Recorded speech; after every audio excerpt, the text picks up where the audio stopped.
Rehab and Marion Sports Physio fans. Here we are with another exercise in the We Have You COVID series. I've got my perfect attire on, tucked the shirt in because nobody needs to see anything under that, and I've got my wristbands and headbands, so I'm all ready to go. So we've done we've done some exercises already. Here we're going to talk about dead bugs. I think they should be called dying bugs because a dead bug doesn't move at all, but hey, that's just my pickiness. All right, we'll get into it.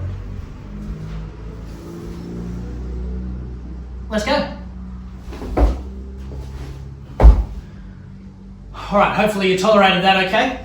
So similar position to a lot of the other exercises, but we start with, you're going to try and lift one leg up off the ground at a time, just to make sure that you've got it sorted so that your back isn't either lifting up off the ground or feeling like you have to squash your back down to be able to tolerate lifting both legs at the same time. So trying to keep your back quiet, as people in my classes would notice, from previously when I'm running it face to face. So trying to see if you can lift that left leg up and keep everything nice and still until you get to what we call that tabletop position. So 90-degree bend in your hip and your knee, and then bringing that leg back down, and then see if you can do that with the right leg. Beautiful, hopefully that's expertly done. Now that can be a little challenging. To try and give you a bit of extra leverage and a bit of help, you can have your hands underneath your bottom, which tilts your pelvis just a bit and allows that to be a little bit easier. So if you get the bearing and the understanding of one leg, see if you can then bring the other one to meet it. And you should feel like you don't want to be holding your breath or feeling like you're kind of bearing down and your tummy should be nice and relaxed with your legs here. So then the dead bug portion is then straightening your legs. So to make it nice and easy, or the easiest version, is just straightening the leg nice and high. Your leg's quite heavy, so the higher you go, the easier it is. And if you want to then make it challenging for yourself, then as you alternate legs, straightening that leg out lower. And you see, as I alternate, can get a little lower over time. Now you know the area that's right for you, because you don't want to feel like you either have to really hold your breath or that either your ribs lift up or your low back lifts up off the ground.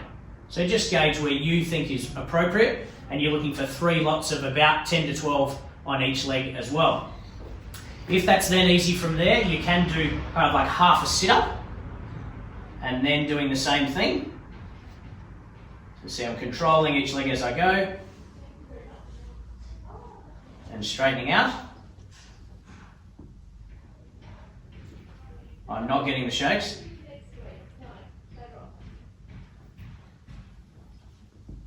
Beautiful. All right, and then you can add your arms into that. So often I'll get people to start with their fingertips just pointing straight up to the roof, and as the simplest version, you can just get your bearings of what to do, lifting one arm up above your head, and then the opposite.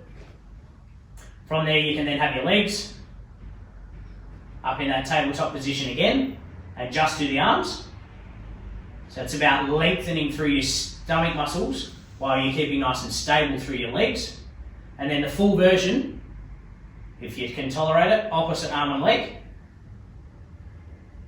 And again, if it's too hard, you can go high and not very far with the arm, or that more complex version where the arm all the way up and the leg down nice and low. The hardest version then, or the hardest version in this little series anyway, is then half a sit-up and then out.